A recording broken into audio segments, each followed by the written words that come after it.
Yeah, as far as Metallica went, I I became a little bit of a nuisance, I guess, because I was always there. You know, every possibility I could get a photo of them. But that's where some of my best stuff came from. Like, if we go to the liquor store, I get a shot of Lars in front of a big wall of Smirnoff bottles and stuff like that. You know, but yeah, it was great photographing them because they were pretty cooperative and stuff. And as far as live stuff goes, they were just amazing to photograph because I take some shots of Cliff, and you end up getting shots of him with his hair sticking straight up in the air and stuff, you know. But they were amazing to photograph, and that's kind of how I got to know them through the photo thing. I'd shoot one show, and the next time they'd come back, I'd have photos, and I'd give the band the photos.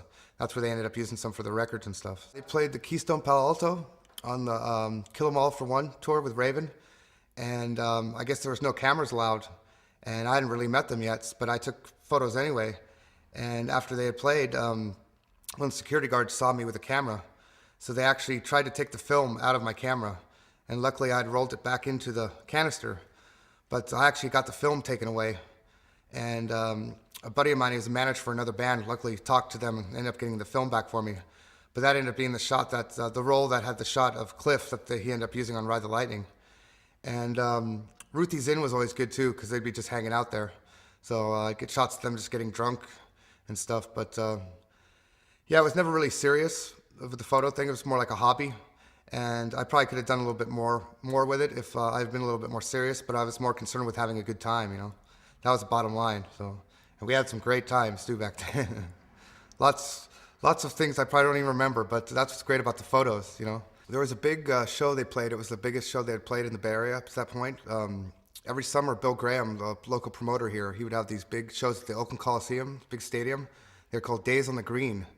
And they started in the 70s, and they used to have like Led Zeppelin and all the biggest names in rock. But in 1985, Metallica got on a bill with Scorpions and Ratch and Y&T and Yngwie Malmsteen. And I think they were like second or third on the bill for that show. But it's a great outdoor show. So it was kind of interesting shooting them in the daylight for once. But some of the shots I got from that particular gig were really great. I mean, the lighting was perfect, but it was funny because up to that point, I got to know the band a little bit better after a while, and they'd kind of let on that they were going to be playing this big outdoor show, but they were only going to have 3 or 4 photo passes available.